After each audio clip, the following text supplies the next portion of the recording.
प्रेक्षकांनो नमस्कार, स्वागत आहे तुमचं the voice of motivation powered by LKP multi-state. इथे नांदते लक्ष्मी देते विश्वासाची हमी. आज आपल्यासोबत एक असे अनोखे गेस्ट आहेत ज्यांचं नाव आहे श्रीयुत अनिल इंगवले साहेब, ज्यांनी महाराष्ट्रभर सहकार क्षेत्रामध्ये काम करून अवघ्या काहीच दिवसामध्ये आपली एक अनोखी छाप आणि अनोखी ओळख निर्माण केलेली आहे. महाराष्ट्र तसेच कर्नाटकामध्ये त्यांच्या अनेक शाखा कार्यरत आहेत.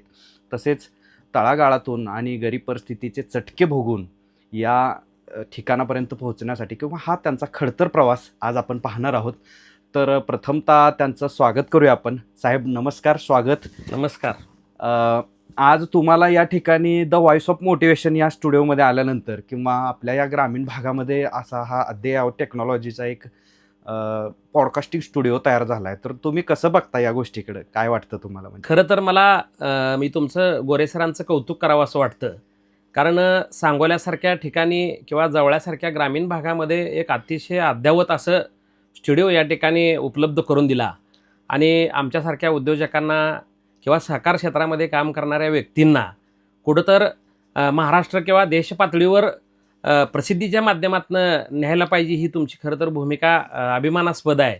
आणि ग्रामीण भागामध्ये आपण अतिशय चांगल्या पद्धतीचं या ठिकाणी स्टुडिओ उपलब्ध करून दिल्याबद्दल आपल्याला धन्यवाद. खूप खूप आभारी आहे साहेब. जसं की आपण बघतो की प्रत्येक व्यक्तीच्या संघर्षाची कहाणी ही खूप वेगळी वेगळी असते. तर तुमचा जो संघर्ष आहे तो आम्ही ऐकून आहे की बालपणापासून ते अगदी तुम्ही काहीतरी शैक्षणिकदृष्ट्या काम करायचं असेल तरी पण सुद्धा खूप मोठा संघर्ष करावा लागलेला आहे. तर सुरुवातीला आपण बालपणाकडे वळूया. तुमचा जन्म कुठं झाला आणि त्यावेळी तुमचे आईवडील काय करत होते आणि समाजामध्ये एकंदरीत परिस्थिती कशी होती? तसं सांगायचं झालं तर माझा जन्म तावशी, पंढरपूर तालुक्यातल्या तावशी या माझ्या आजोळाच्या ठिकाणी, त्या ठिकाणी जन्म झाला. खरं तर आमची परिस्थिती मुळातच म्हणजे सुरुवातीपासूनच गरिबीची होती आणि बालपण माझं तावशीमध्ये गेलं. त्यानंतर माझं जिल्हा परिषदेचं शिक्षण आहे ते बुर्लेवाडी जिल्हा परिषद प्राथमिक शाळेमध्ये झालं. खरं तर घरची परिस्थिती अतिशय म्हणजे बेताची होती आणि त्या परिस्थितीमध्ये सुद्धा वडील आमचे अशिक्षित असल्यामुळं त्यांनी कसलीही शाळेला गेले नाहीत. सुरुवातीपासून म्हणजे कोणत्याही प्रकार शाळेतच गेले नाहीत वडील आमचं. आणि वडिलांची इच्छा होती मी शिकलो नाही, माझी मुलं शिकली पाहिजेत. तर वडील आमचं मेंढ्या राखायचं काम करायचं. आई आमची म्हणजे जी नाला बिल्डिंग असेल किंवा दुसऱ्या ज्यात मोलमजुरी करून आमचं कसं तर उदरनिर्वाह करून आमच्या 3 भावंडांच्या शिक्षणाची जबाबदारी खरं तर वडिलांनी आणि माझ्या आईनं घेतली होती. मी माझं बालपण तावशीमध्ये गेलं. जिल्हा परिषदेचं शिक्षण माझं जिल्हा परिषद प्राथमिक शाळा बुर्लेवाडी आणि माध्यमिक शिक्षण आहे ते मेडसिंगीला देशभक्त संभाजीराव शेंडे विद्यालय मेडसिंगी या ठिकाणी 5वी ते 10वी हे माझं शिक्षण झालं.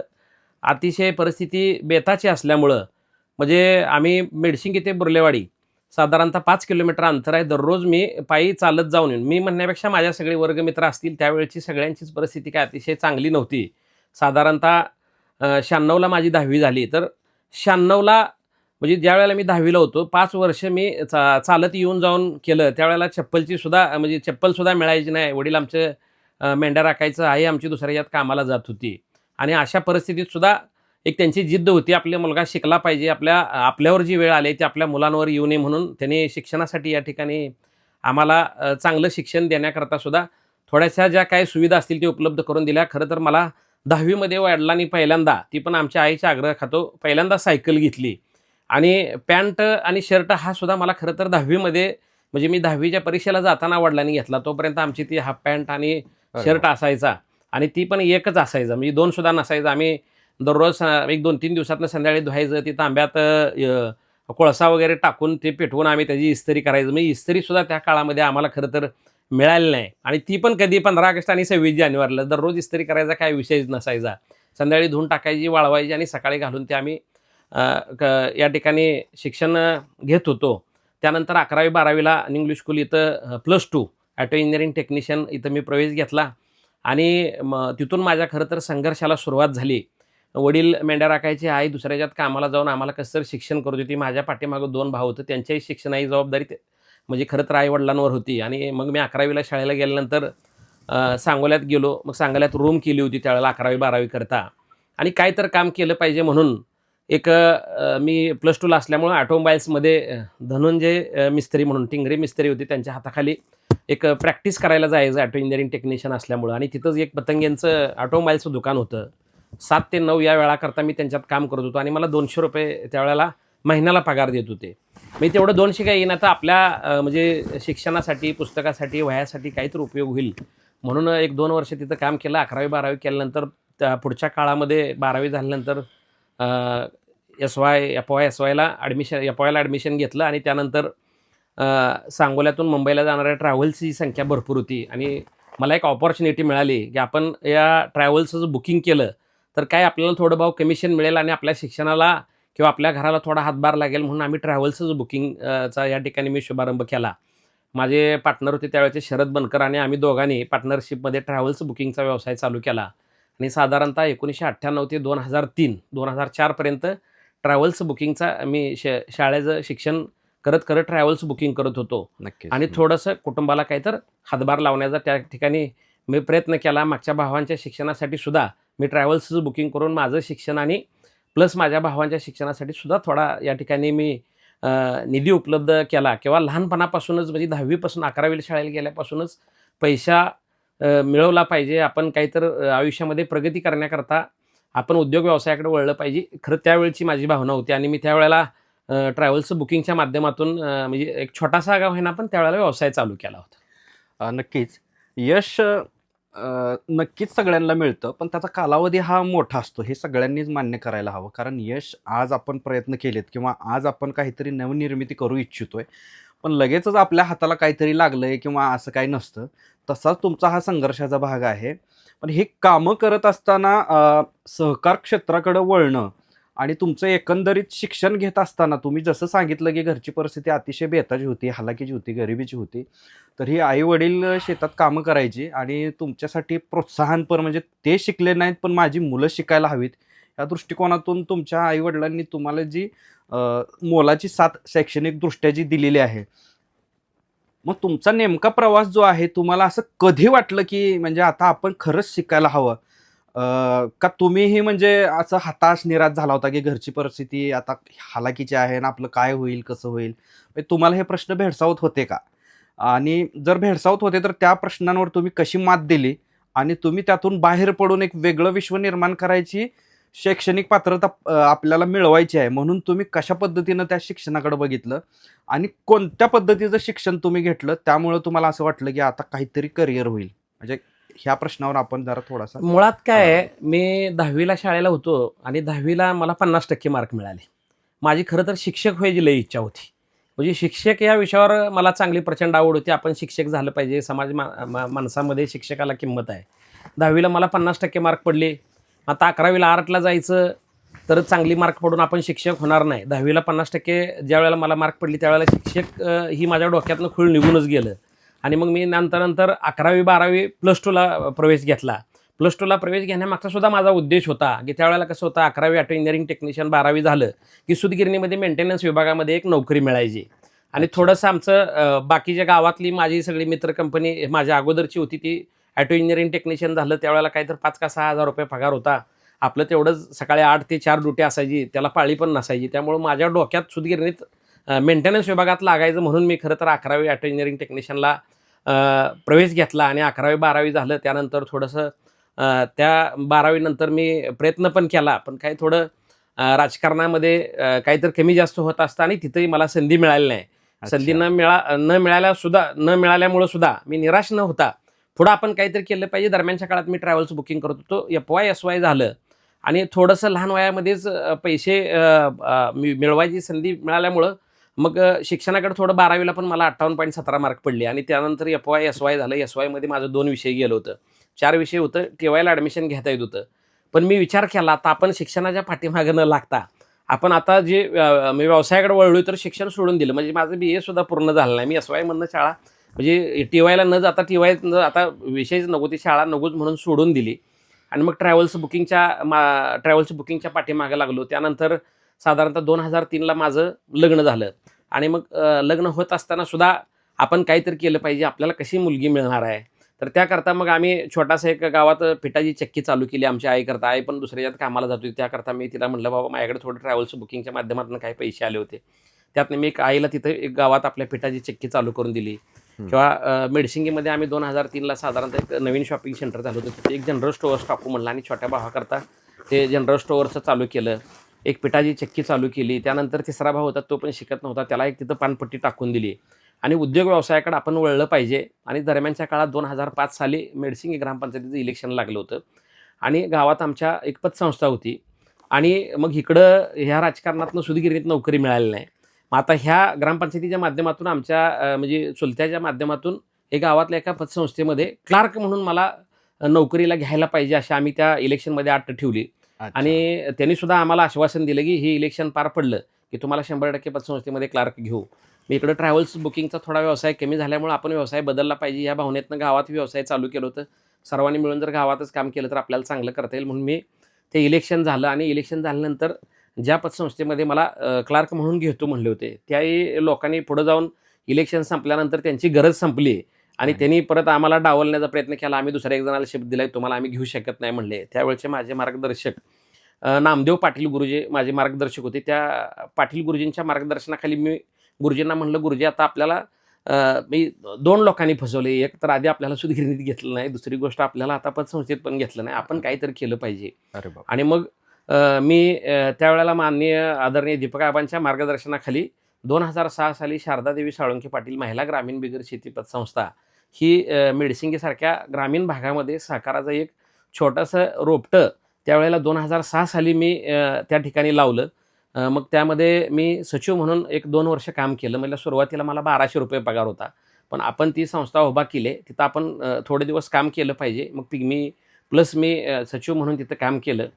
आणि दरम्यानच्या काळामध्ये एवढ्या अगोदर मला चांगले पैसे मिळाल्यामुळं किंवा आमचं दुसरं उद्योग जरा थोडेसे पानपट्टी म्हणा, जनरल स्टोअर्स म्हणा हे चांगलं चालत असल्यामुळं मी परत विचार केला हे क्षेत्र आपल्याला आतासुद्धा काय मी सूट होत नाही. आपण थोडंसं चांगल्या नोकरी काय मिळते का बघण्याकरता परत मी मार्केटिंगमध्ये जाण्याचा निर्णय घेतला आणि मग माझ्या ठिकाणी माझ्या छोट्या भावाला तिथं सचिव म्हणून लावलं आणि मी मार्केटिंगमध्ये जाण्याचा निर्णय घेतला. मार्केटिंगमध्ये मी असं पण ऐकण्यात आहे की तुम्ही खते, औषधे, बी बियाणे यामध्ये देखील या क्षेत्रामध्ये पण काम केलेलं आहे. पण हे लगेच क्षेत्र कसं काय बदललं? का वेगळं शिक्षण काय घेतलं तुम्ही?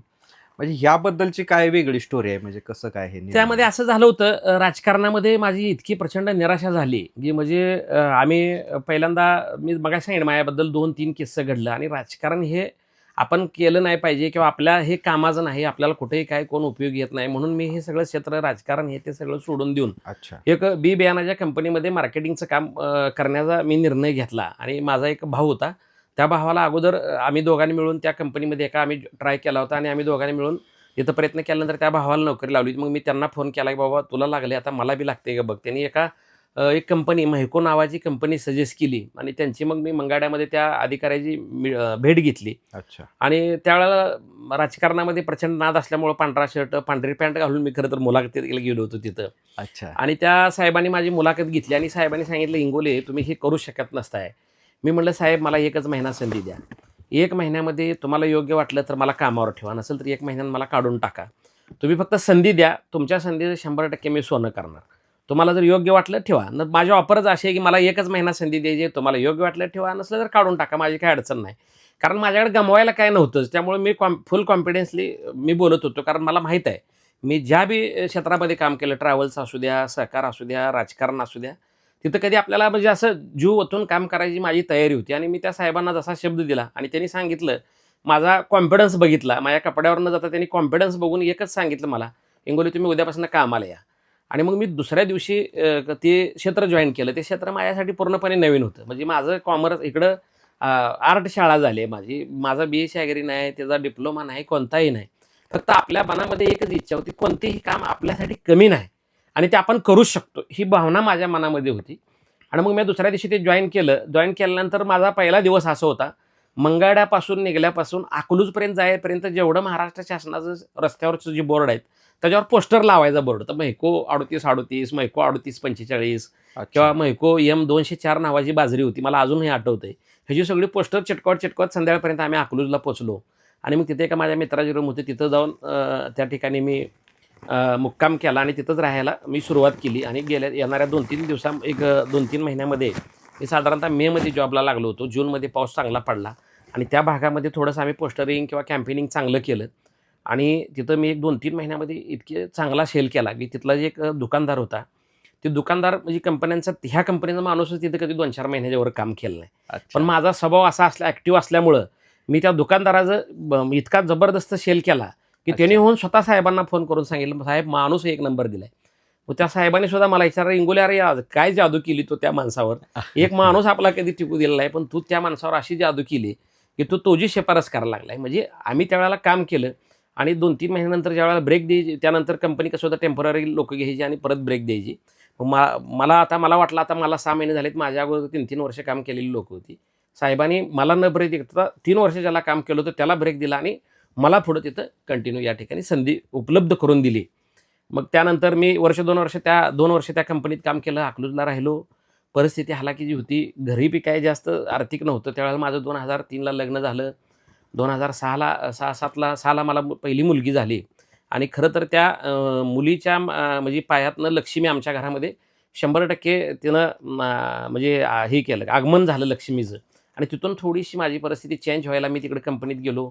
साधारण मला सुरुवातीला 6,500 पगार होता. साहेबांनी 2 वर्षामध्ये 9-10 हजारपर्यंत साधारणतः मला 2 वर्षात पगार वाढवून दिला आणि 2 वर्षामध्ये माझा ॲक्टिव्हपणे काम बघून स्वतः त्या साहेबांनी सांगितलं की तुम्ही इंगोली दुसरी कंपनी बघा, तुम्ही ॲक्टिव्ह आहे, तुम्हाला ह्या कंपनीमध्ये स्कोप नाही आणि तुम्ही दुसरीकडे कंपनी चेंज केली तर तुम्हाला चांगला पगार येईल. मग त्या दरम्यानच्या काळात मी 9ला कंपनी चेंज केली आणि दुसऱ्या कंपनीने मला इथं 10,000 पगार होता, त्यांनी 20,000 पगार दिला. तिथे एक वर्षभर काम केलं. तिथल्या बॉसचं आणि माझं जुळलं नसल्यामुळं मी परत ती कंपनी चेंज केली.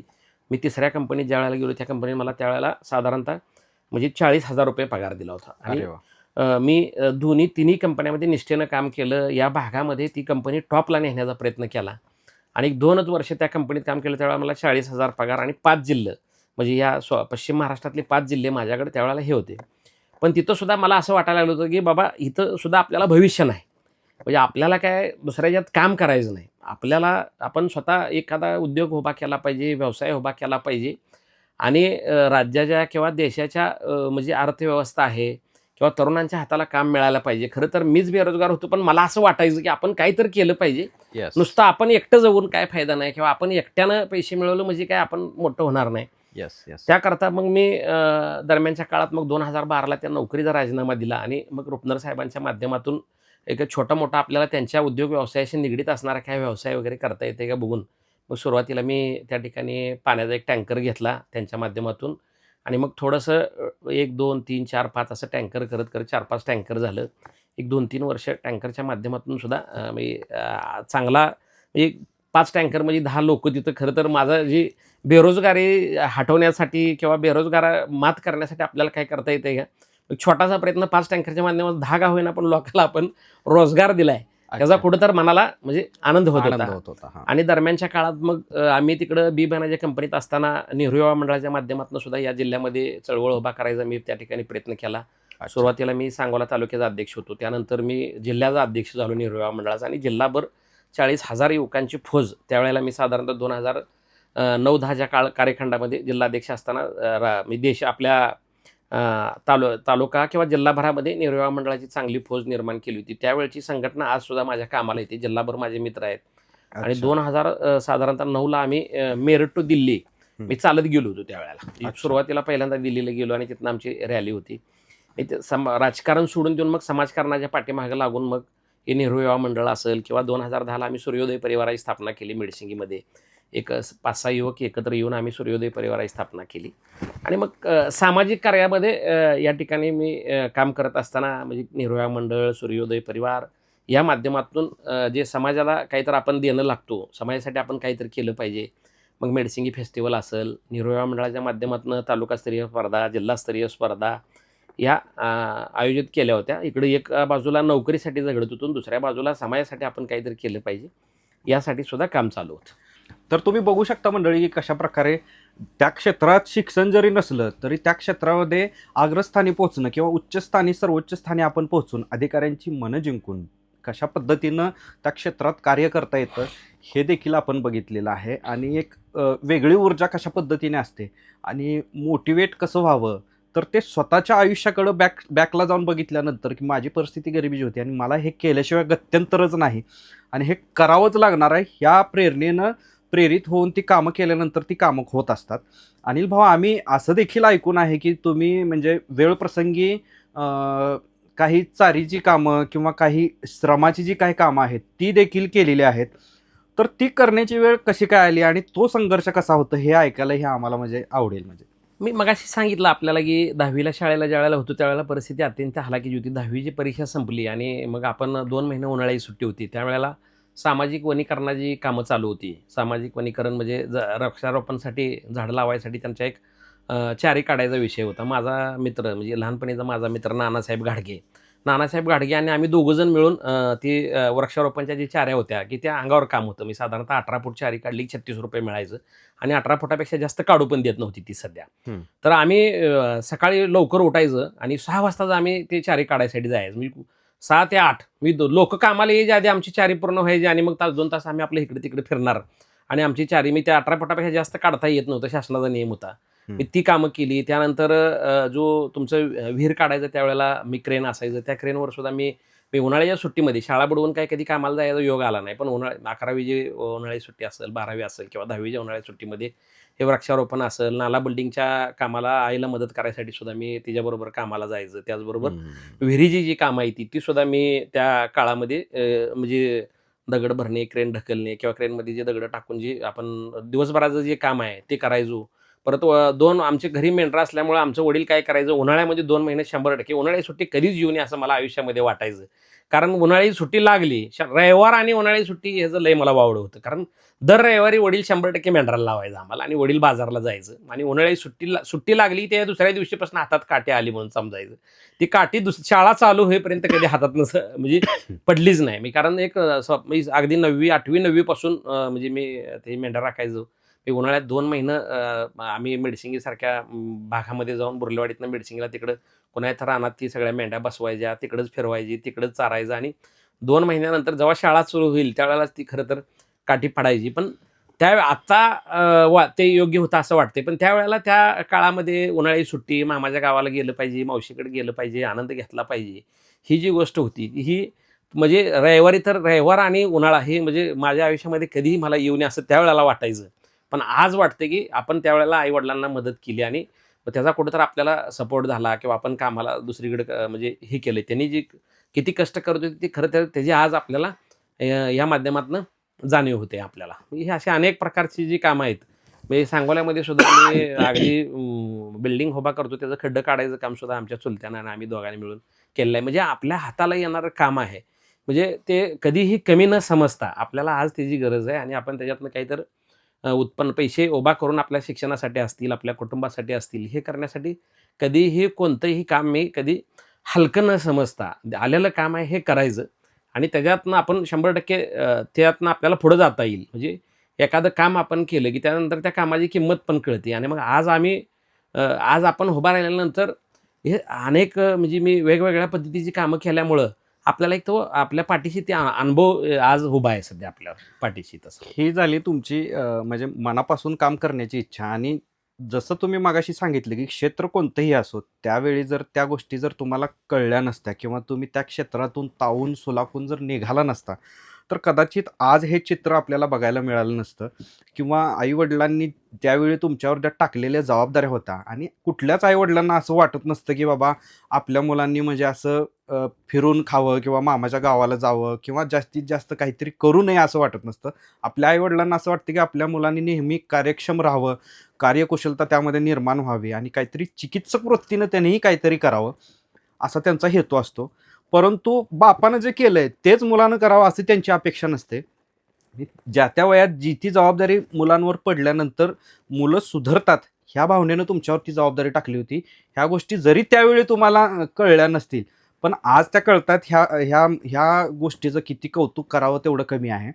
आता आपण एका दुसऱ्या कौटुंबिक जिव्हाळ्याच्या प्रश्नाकडे येऊया. तुमचा विवाह जो आहे तो कशा पद्धतीनं म्हणजे त्या गोष्टी जुळल्या आणि तुम्हाला कसं त्या बोहल्यावर चढवण्यात आलं, म्हणजे काय प्रसंग होता तो? म्हणजे म्हणजे मी त्यावेळेला मार्केटिंगचं काम करत होतो, इकडं ट्रॅव्हल्सचं बुकिंग करत होतो आणि अशा पद्धतीमध्ये घरामध्ये लग्नाची चर्चा चालू होती. आणि मग आमची मावशी पळूजला आहे आणि मग पळूजला मावशीकडे जाणं येणं होतं आणि हे मावशीच्या संबंधित पाहुण्यांची ही जी माझी मिसेस आहे ती मुलगी होती. मग यात्रेच्या माध्यमातून किंवा मावशीच्या आमच्या मुलीच्या लग्नामध्ये मी ह्या मुलीला बघितलं होतं आणि मी मावशीकडे एक असा एक प्रस्ताव ठेवला, की त्यांना विचारून बघ म्हणलं आपल्याला ही मुलगी देते ती का? ही मुलगी मला आवडलेली आहे. तर मग मावशी म्हणली, "अरे तुला शक्य नाही ती. तुम्ही कुठं तुमचं माळरान आहे, इथं सगळी बागायती जमीन आहे त्यांची. त्यांचं एक 10 एकर बागायत क्षेत्र होतं, त्यांचा ऊस होता. अच्छा. आणि मुळात आम्हाला 4.5 एकर जमीन ती बी माळाची. त्यात काय बाजरी, ज्वारी ही पेरायचं विहीर नाही, काय नाही, काय सुद्धा नव्हतं आमच्याकडं. अच्छा. तर अशा वेळेला मी म्हणलं, आपल्याला प्रयत्न करायला काय अडचण नाही. कारण मी माझ्यासाठी कोणतंही काम मी कधीच कमी समजलं नाही आणि ते मिळणार नाही आहे ह्याचा कधी न विचार करता आपण प्रस्ताव तर ठेवूया म्हणलं. आणि दरम्यानच्या काळात आमच्या मावशींनी त्यांच्यासमोर प्रस्ताव ठेवला. सुरुवातीला त्यांनी नकारच दिला. कारण त्यांच्याकडे काय आहे, मुलगा एकतर काय करत नाही, त्याला नोकरी नाही, माझी एक मुलगी आहे, त्यामुळं मी नोकरदाराला मुलगी द्यायची असं आमच्या मी सासऱ्याचं त्यावेळेचं मत होतं. अच्छा. आणि मग दरम्यानच्या काळामध्ये मी मग आता ह्यांना काहीतरी दाखवलं पाहिजे आपलं काहीतरी आहे म्हणून मगाशी सांगितल्याप्रमाणे पिठाई चक्की टाकली, जनरल स्टोअर्स टाकलं, पानपट्टी टाकली आणि ह्या सगळ्यांचं नेतृत्व मी करतोय. आणि थोडंसं दरम्यानच्या काळात 1-2 आमच्या कार्यक्रमांमध्ये थोडीशी माझी सासऱ्यांची चर्चा झाली आणि मी भविष्यात काय करू शकतो, त्यांनी थोडंसं म्हणजे मला हेरलं, की बाबा ही माणूस आहे, ह्याच्याकडे जरी आज काय नसलं तर भविष्यात काय ना काय हा 100% करू शकतोय. अच्छा. आणि मग थोडासा त्यांनी पॉझिटिव्ह विचार घेतला. मग दरम्यानच्या काळात 4-6 महिने गेल्यानंतर हाय, नाही, होय, नाही ह्यात चाललं होतं. पण मी ठरवलं होतं, की आपण काही जिद्द सोडायची नाही समजा. काय होतंय बघू तरी एकदा, शेवटी काय नाही तर नाही ना. आणि मग दरम्यानच्या काळांमध्ये पाहुणे म्हणले, एकदा येतो आम्ही बघायला. मग बघायला आले. बघायला आल्यानंतर सुद्धा मी त्यांना गावातलं दुकान दाखवलं. जमिनीचं तर काही विषय नाही. रस्त्यावरून डांबरी ह्याच्यातनंच म्हणायची, ती गाडीतनंच म्हणायची, कुठं आहे दाखवा. आम्ही म्हणायची, आहे इथं आमची जमीन आहे. कारण त्यांना काय बागायत क्षेत्रातून आलेली माणसं माळाला उभा राहायला सुद्धा तयार नाहीत. अच्छा. आणि मग त्यांची सगळी त्यांची जी पाहुणे मंडळी आली होती त्यांनी सुद्धा लक्षात आलं त्यांच्या, की ही मुलगा आहे, निर्व्यसनी आहे किंवा बाकी ही आपल्या मुलीला 100% मी सुखी आणि समाधानी ठेवू शकतो. अच्छा. एवढी एकच जमेची गोष्ट. 2 आकणाचं घर होतं आमचं. म्हणजे त्यांचं आमच्यापेक्षा चांगलं घर होतं, आमच्यापेक्षा चांगली परिस्थिती होती. अच्छा. फक्त केवळ म्हणजे माझ्याकडे बघून किंवा एक बाबा हा मुलगा काहीतरी करू शकेल, भविष्यात 100% आपल्या मुलीला सुखी आणि समाधानी ठेवू शकेल. आज जरी ह्यांच्याकडे काही नसलं तर ह्याच्याकडे ते गुण आहे. अच्छा. एकच गुण आहे, की हा माणूस कधी हार मानत नाही, कधी मागं सरत नाही.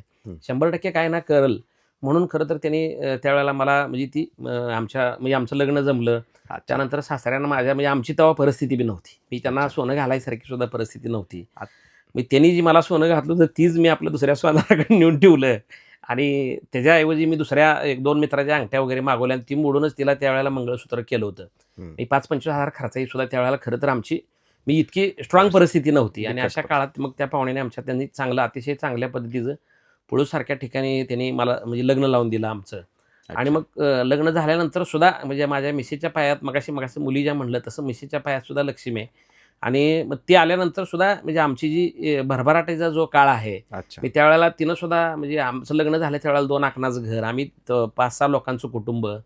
मग सुरुवातीच्या काळात आम्ही म्हणजे एक कोड घातला, त्यावर पत्र टाकलं आणि 2-3 वर्ष आम्ही तिथं काढली. त्यानंतर मी अकलूजला गेल्यानंतर मात्र मी 7,500 पगार होता मला. तरीसुद्धा मी आमच्या मिसेस आणि मुलीला घेऊन तिथं अकलूजमध्ये राहत होतो मी ॲक्च्युली. मी त्यावेळेला ₹1,200 रूम भाडं, ₹1,200 घर खर्च आणि ₹1,200 पेट्रोल, 3,600 घालून ₹3,900 मी घरी देत होतो त्यावेळेला. अच्छा. म्हणजे अशा प्रचंड हालाकीच्या ह्याच्यामध्ये मुलीचा माझा जन्म झाला. मग त्यानंतर आम्ही म्हणजे कुडाच्या घरात राहिलो. त्यानंतर सिंगल इटेचं बांधकाम केलं 2011-12ला. हे सगळं झाल्यानंतर गावाकडे राहायचं यायचं म्हटल्यानंतर. आणि अशा ह्याच्यामध्ये सुद्धा म्हणजे त्यावेळेला खरं तर सासऱ्याला आमच्या धन्यवाद दिलं पाहिजे. म्हणजे आता धाडस करून दिले सध्या मला. आता तुमच्या सासऱ्यांना काय फिलिंग वाटतं, म्हणजे असं प्राऊड फिलिंग करतात का ते कधी, किंवा ही भावना त्यांनी व्यक्त केली का, मी अनिलराव तुमच्यावर जो विश्वास दाखवला होता आणि त्या विश्वासाला तुम्ही सार्थ ठरलाय, असं त्यांनी कधी भावना व्यक्त करून दाखवली का? कधी भावना व्यक्त करायचा काही विषयच येणं झालाय सध्या आता. अलीकडे काय झाले त्यांनी मी सुद्धा अवघड झालंय ना. म्हणजे आता मला म्हणजे माझा काही स्वभाव रागीट नाही म्हणजे किंवा माझा तसं काय नाही. पण कुठं उगाच ते फोन केला तरी आमच्या मिसेस बरोबरच बोलते. माझ्याबरोबर काय लय बोलायचा कधी विषयच येत नाही.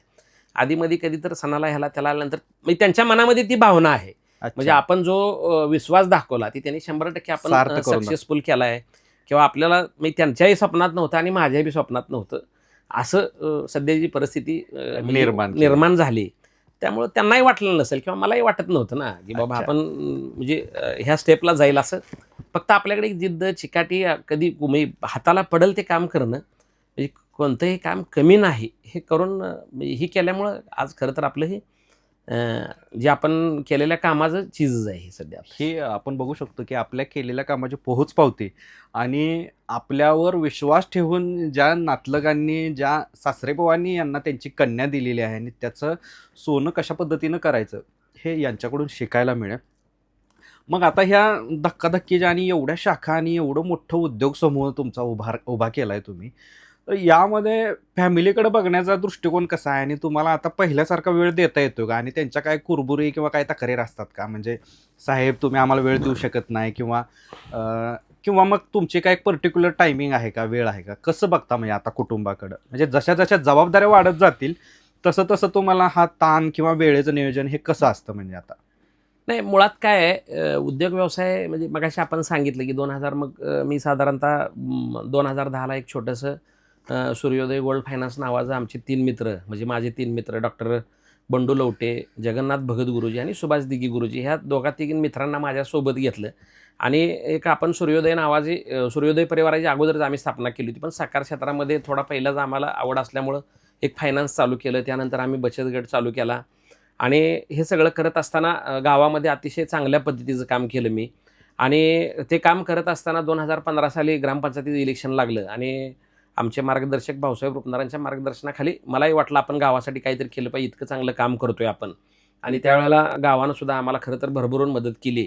त्यावेळेला मेडशिंग ग्रामपंचायती 51 वर्षामध्ये पहिल्यांदा ग्रामपंचायत बिनविरोध झाली आणि आम्ही त्यामध्ये बिनविरोध निवडून आलो. त्यानंतर उपसरपंच पदाची मला जबाबदारी मिळाली आणि समाजकारण असेल, सहकार असेल, ह्या जे केलेलं काम होतं त्या माध्यमातून बिनविरोध निवड झाली माझी त्या ठिकाणी. गावातसुद्धा विकास म्हणा किंवा कायापालट करण्यासाठी 100% आम्ही त्यावेळेला प्रयत्न केला. मग बचत गटाच्या माध्यमातून असेल, त्यानंतर 2018ला सूर्योदय अर्बन बँकेची आम्ही सूर्योदयची स्थापना केली. सांगोल्यात आलो आम्ही आणि 2017ला साधारणतः सूर्योदय अर्बनची स्थापना केली. त्यानंतर 2019ला सूर्योदय अर्बन महिला म्हणजे पहिल्या संस्थेचं कार्यक्षेत्र तालुका होतं. दुसरी संस्थेचं कार्यक्षेत्र आम्ही पुन्हा जिल्ह्याची संस्था काढली. आणि खऱ्या अर्थानं आम्ही जी 10 वर्ष काम केलं होतं सूर्योदय परिवाराच्या माध्यमातून, अनेक लोकांना पुरस्कार दिले, अनेक लोकांना जोडलं होतं, त्यांच्या सुखदुःखामध्ये सहभागी झालो. त्याचा कुठेतरी उतराई होण्याकरता आम्हाला लोकांनी सूर्योदय पतसंस्थेमध्ये अतिशय चांगल्या पद्धतीचं डिपॉझिट असेल किंवा कर्ज व्यवस्था असेल, ह्याकरता आम्ही जी 10 वर्ष काम केलं होतं त्या लोकांनी आम्हाला सपोर्ट केला आणि एक चांगल्या पद्धतीची सांगोला शहरामध्ये सूर्योदय अर्बन नावाची पतसंस्था आज आज जी दिमाखात दिसते आपल्याला, ती हे केवळ आम्ही समाजकारणामध्ये लोकांना केलेली मदत त्यांनी त्याच्या कुठेतरी प्रेमातनं आपल्याला उतराई झालं पाहिजे म्हणून आम्हाला सूर्योदयला या ठिकाणी चांगल्या पद्धतीची मदत केली. दरम्यानच्या काळामध्ये आम्ही 10 वर्षामध्ये इतकी लोकं जोडली होती. ती लोकं आम्हाला सांगायला आपण उद्योग म्हणजे सहकार क्षेत्रामध्ये काम करतोय, पण आपली पण आर्थिक परिस्थिती ही भक्कम झाली पाहिजे, चांगले पैसे मिळाले पाहिजे. याकरता मग आम्ही उद्योग व्यवसायात पदार्पण करायचं ठरवलं आणि 2019ला कोरोना आला होता आणि कोरोना काळामध्ये आम्ही 4 मित्रांनी मिळून एक सूर्योदय दूध विभागाची मेडशिंगीसारख्या छोट्याशा गावामध्ये 100 लिटरनं सुरुवात केली होती. आज त्या व्यवसायाचं डॉक्टर बंडोपंत लवटे यांच्या मार्गदर्शनाखाली आज 1,25,000 लिटर दूध आहे. म्हणजे त्याचबरोबर मग 2019लाच आम्ही कापड व्यवसाय चालू करायचं ठरवलं. आम्हाला थोडी जरा कापडाची म्हणजे सुरुवातीपासूनच स्वतःला घालण्याची आवड असल्यामुळं आम्ही म्हणलं आपण एक कापड व्यवसायामध्ये कोणताही म्हणजे पूर्वजाचा आमचा व्यवसाय नाही. आम्हाला पूर्वानुभव नसताना सुद्धा आम्ही कापड व्यवसायामध्ये शूटिंग शर्टिंगचं एक सांगोल्यामध्ये शॉप चालू केलं. अच्छा. आणि 2-3 वर्ष आम्ही अतिशय चांगल्या पद्धतीने ते शॉप चालवल्यामुळं लोकांची मागणी अशी आली की तुम्ही हे कपड्याचं चांगलं शॉप चालवताय, एक फॅमिली शॉप करा. आणि मग फॅमिली शॉप करत असताना आमचे हे 2 जे मित्र आहेत म्हणजे भगत गुरुजी आणि दिघी गुरुजी हे शासनाकडं जिल्हा परिषदेला सेवेत होते. मग आम्ही त्यांच्यापुढे असा प्रस्ताव ठेवला आपण एक मोठं फॅमिली शॉप काढूया आणि मग आम्ही उद्योग व्यवसायाला आम्ही एवढा वेळ देतोय, तुम्ही तेवढा वेळ देताय, तुम्ही अजून वेळ दिला तर आपला अजून उद्योग समूह जे सूर्योदय नावाचा उद्योग समूह आहे ते मोठा होईल. अच्छा. आणि मग त्यांनी नोकरीचा राजीनामा देऊन ठरलं की आपलं एक फॅमिली शॉप चालू केलं पाहिजे आणि मग सांगोल्यासारख्या ग्रामीण भागामध्ये 42,000 स्क्वेअर फुटामध्ये सूर्योदय मॉल आणि वस्त्र निकेतन, जिथं कपडे, भांडी, फर्निचर, किराणा एका छताखाली सगळ्या सगळ्या कौटुंबिक लागणाऱ्या सगळ्या म्हणजे लहान मुलीपासून आजीबाईपर्यंत जे सगळं काय लागतंय तर ह्या सगळ्या वस्तूचं एक चांगल्या पद्धतीचं सांगोल्यामध्ये आम्ही दालन चालू केलं. अच्छा. आणि गेल्या आम्ही 10-15 वर्षामध्ये जे काम केलं होतं, जे अनेक लोकं जोडली होती त्यांच्या माध्यमातून सुद्धा आमचा तो सुद्धा व्यवसाय अतिशय चांगल्या पद्धतीचा चालला. त्याचबरोबर आता मगाशी आपण म्हणलं आम्ही जिल्हा कार्यक्षेत्र तालुका कार्यक्षेत्रामध्ये काम करत असताना थोडंसं आमचं सहकार क्षेत्रामध्ये चांगल्या पद्धतीचं नाव झालं. नाव होण्यामागं सुद्धा एक आम्ही असा विश्वास मिळवला आहे की कधीही म्हणजे गेल्या 15 वर्षामध्ये आमच्या एकाही ठेवीदारानं म्हणजे कधीही मागेल त्यावेळेला त्यांना पैसे मिळाले नाहीत असं कधी झालं नाही. सेवेमध्ये कुठल्याही प्रकारची कुचराई झालेली नाही. आम्ही जो प्रामाणिकपणा जो विश्वास जपला होता त्या विश्वासाच्या बळावर ह्या दोन्ही संस्था अतिशय चांगल्या पद्धतीने चालल्या. आणि मग आमच्या मनामध्ये अशी एक संकल्पना आली की आपण राज्य म्हणजे राज्यभरामध्ये किंवा राज्याच्या बाहेर जाऊन सुद्धा आपल्याला सहकार क्षेत्रामध्ये काम केलं पाहिजे. अच्छा. आणि मग 2022ला LKP मल्टीस्टेट नावाची जी संस्था आहे, लक्ष्मीच्या पावलानं, खरं तिचं नाव आहे लक्ष्मी कृपा मल्टीस्टेट कोऑपरेटिव्ह क्रेडिट सोसायटी. तर ती मग लक्ष्मीच्या पावलानं सूर्योदय उद्योग समूहामध्ये LKP मल्टीस्टेट आली. आणि खरं तर त्या दिवसापासून हा जो सूर्योदय होता, सूर्योदय परिवार, सूर्योदय उद्योग समूह हा जिल्ह्याबाहेर जाण्याकरता, राज्याबाहेर जाण्याकरता LKPच्या माध्यमातून खरं तर आम्ही प्रयत्न केला. आणि आज मितीला LKP मल्टीस्टेटच्या महाराष्ट्र आणि कर्नाटक राज्यामध्ये साधारणतः 8 जिल्ह्यामध्ये आपल्या 43 ब्रँचेसच्या माध्यमातून आम्ही हे सगळं काम करतोय. मग अशा आपण जो प्रश्न विचारला होता, आपण कुटुंबाला कसा वेळ देता, तर हे सगळं करत असताना 100% कुटुंबाकडे थोडंसं दुर्लक्ष झालंय. मग हे मला पण मान्य आहे किंवा म्हणजे आमच्या मुलगी असेल, मुलगा असेल, त्यांना पण माहीत आहे की आपल्याला हे एकदा स्थिर स्थावर झालं, एकदा सिस्टीममध्ये चाललं. मी LKP मल्टीस्टेट असेल, आमचा उद्योग असेल, पहिली 1-2 वर्षामध्ये आमची भरपूर ताणाताण झाली. आणि एकदा आम्हाला पण माहीत आहे 1-2 वर्ष आपण चांगलं काम केलं. मल्टीस्टेटसाठी आम्ही म्हणजे आम्हाला खरं तर सूर्योदय या नावाची 4 तालुका भरपूर झालं ना, सांगोला, मंगळवेढा, पंढरपूर, आटपाडी ही लय झालं. पण राज्याबाहेर जाऊन आपण काम करतो. मग इथं आम्ही जी प्रचंड विश्वासार्हता कमवली होती, त्या विश्वासार्हतेच्या बळावरच आम्ही सक्सेसफुल झालो. म्हणजे मुंबईसारख्या ठिकाणी आपल्या 2 शाखा आहेत.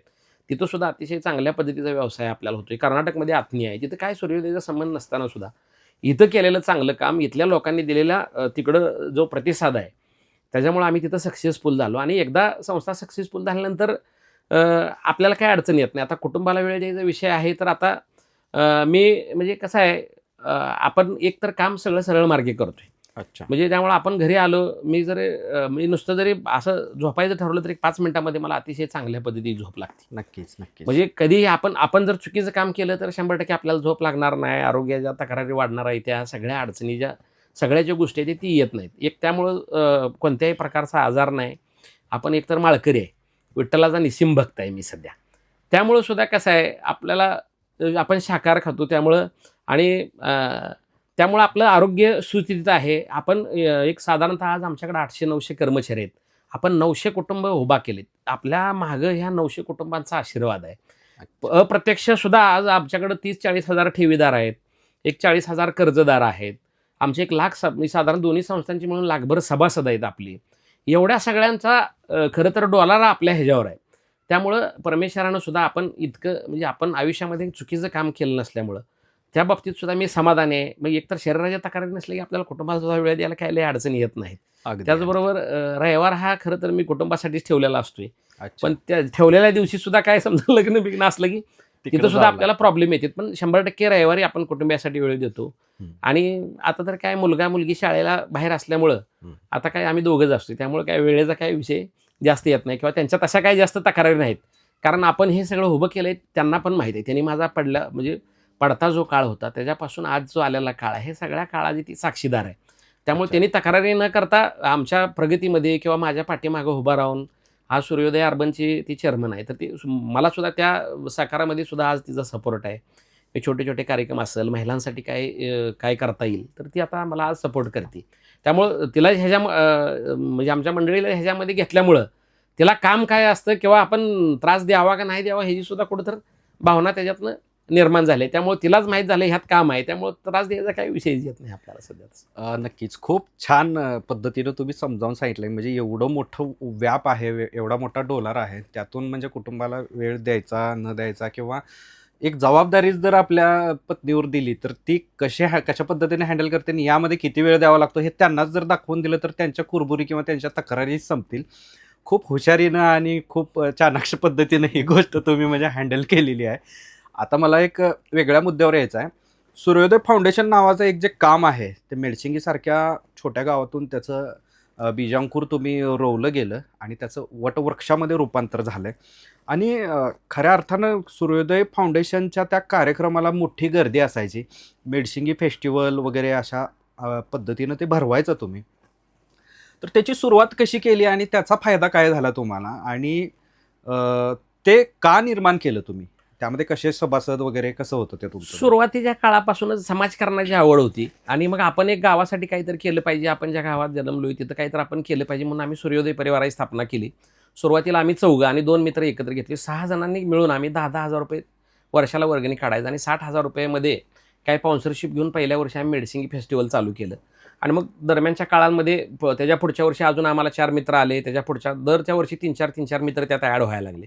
त्या कार्यक्रमाचं एकच स्वरूप होतं की 3 दिवस आपण कार्यक्रम घ्यायचा. एक दिवस लोककला किंवा डान्स स्पर्धा असतील, दुसऱ्या दिवशी धार्मिक आणि तिसऱ्या दिवशी मोटिवेशनल एक पुरस्कार वितरण सोहळा, असा 3च दिवसाचा कार्यक्रम असायचा. मग त्या सूर्योदय परिवारामध्ये जात, धर्म, पक्ष, पार्टी कशाचा काही विषय नाही. 3च दिवसापुरता कार्यक्रम, 3 दिवस संचालकांनी एकत्र यायचं आणि तो कार्यक्रम पार पाडायचा. आणि जय त्या पद्धतीने जय त्याची पार्टी, जय त्याचा पक्ष, जय ते समाज, तो नंतरचा विषय. म्हणजे सूर्योदयमध्ये हे कुठं आम्ही कधी येऊ दिलं नाही. म्हणजे कोणत्याही पक्षाचा, कोणत्याही पार्टीचा, सगळ्या जाती धर्माची लोक कशी त्यात अटॅच होतील. मग पुरस्कार वितरण सोहळा असला तर त्याच्यामध्ये सुद्धा गावामध्ये जेवढ्या असणाऱ्या सगळ्या जाती, त्याच्यामध्ये असणारे चांगलं काम केलेली व्यक्ती आणि यांना आम्ही पुरस्कार द्यायचं. आणि मग ह्याचा आम्हाला फायदा म्हणण्यापेक्षा आम्ही जे समाजकारण करतो, आपण बघा एक दाणा ज्वारीचा पेरल्यानंतर 1000 दाणं येतात. बरोबर. तसं आपण एक पुण्य केलं तर आपल्याला हजारो पुण्य आपल्याला 100% आपल्याकडं त्या पुण्य आपल्याला आपलं वाढणार आहे. म्हणजे आपली पुण्याची जी बँक आहे ती पुण्याची बँक, आपण एक पुण्य केले की आपल्या बँकेमध्ये 1000 पुण्य जमा होते. नक्की. आपण 10 पुण्य केली, 10,000 पुण्य आपल्या बँकेमध्ये जमा होणार आहेत. मग आम्ही समाजाची कोणतीही अपेक्षा न ठेवता, म्हणजे आम्ही 10 वर्षामध्ये पुरस्कर्त्याचा सत्कार सुद्धा कधी आम्ही स्वीकारला नाही त्याचा. मी त्याच्या फक्त धन्यवाद, आभारी आहोत एवढाच शब्द आमच्या कानावर. आम्ही कोणत्याही पुरस्कर्त्याकडून कधी पैसे घेतले नाहीत, कधी देणगी घेतली नाही, त्यांचा कार्यक्रमाला सपोर्ट सुद्धा कधी मागितला नाही. आम्ही संचालक मंडळाची वर्गणी प्लस आमचे स्पॉन्सर जे आहेत, स्पॉन्सरच्या अतिशय चांगल्या पद्धतीचं आम्हाला लोकांनी सहकार्य केलं. आणि 10 वर्ष कोरोना काळानंतर थोडासा तो आमचा उपक्रम मागं पडला आणि 10 वर्षामध्ये अतिशय चांगल्या पद्धतीचं गावामध्ये चांगल्या पद्धतीचा आम्ही कार्यक्रम केला.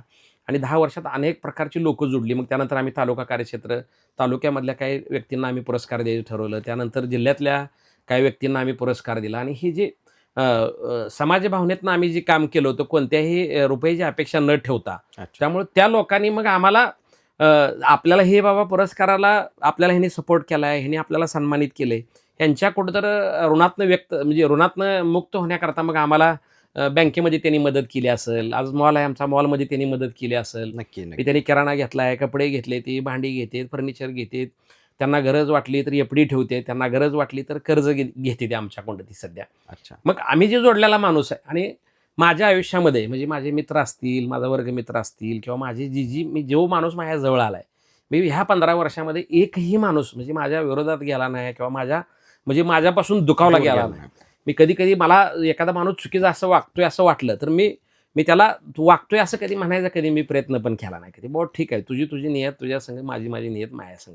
मी माणूस तुटूही दिला नाही. आणि आमची एक भावना आहे, आपण कोणाला नाराज करायचं नाही. दुसरी गोष्ट, आपण कोणाला झळ पण लावायची नाही. आर्थिक झळ पण आम्ही कोणाला कधी म्हणजे आयुष्यामध्ये अनिल इंगोलेनं कोणाला तर फसवले असा एक जरी माणूस समोर आणला तर मी म्हणेल ती शिक्षा द्यायला तयार आहे.